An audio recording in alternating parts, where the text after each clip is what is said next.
ప్రతి ఒక్కరము మన ఇంట్లోన ఫేస్ చేసే ప్రాబ్లమేనండి ఇది. మనం రెగ్యులర్‌గా స్నానం చేసేటప్పుడు గాని, ఇంట్లోని వాడే వాటర్ ట్యాప్స్ అనేవి ఇలా మచ్చలు, మరకలనేవి పడిపోయి ఎంత క్లీన్ చేసినా కూడా మళ్ళీ అదే విధంగా తయారైపోతూ ఉంటాయి కదా!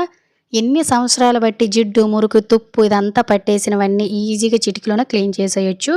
సో, దీనికోసం ఒక బౌల్ తీసుకొని ఇందులో ఒక అర టీ స్పూన్ వరకు బేకింగ్ సోడా, కొంచెం మనం పళ్ళ తోముకునే కోల్‌గేట్ పేస్ట్ అనేది వేసుకొని, ఇలా మిశ్రమంలా తయారు చేసుకొని వారానికి ఒక్కసారి గనక మనము ఇంట్లోనే ఉండే ఇటువంటి ట్యాప్స్ అన్నిటిని ఈజీగా క్లీన్ చేసేసామనుకోండి, వాటి మీద ఉండే వాటర్ మార్కులు, సోప్ మార్కులు, జంగు మరకలు గాని, ఇవన్నీ కూడాను మనకి చాలా ఈజీగా క్లీన్ అయిపోతాయండి. ప్లాస్టిక్ ఉంటాయి కదండీ! సో, వాటర్ ట్యాప్స్ వాటి మీద ఉండే జంగు లాంటివి కూడాను మనకు పూర్తిగా క్లియర్ అయిపోతాయన్నమాట.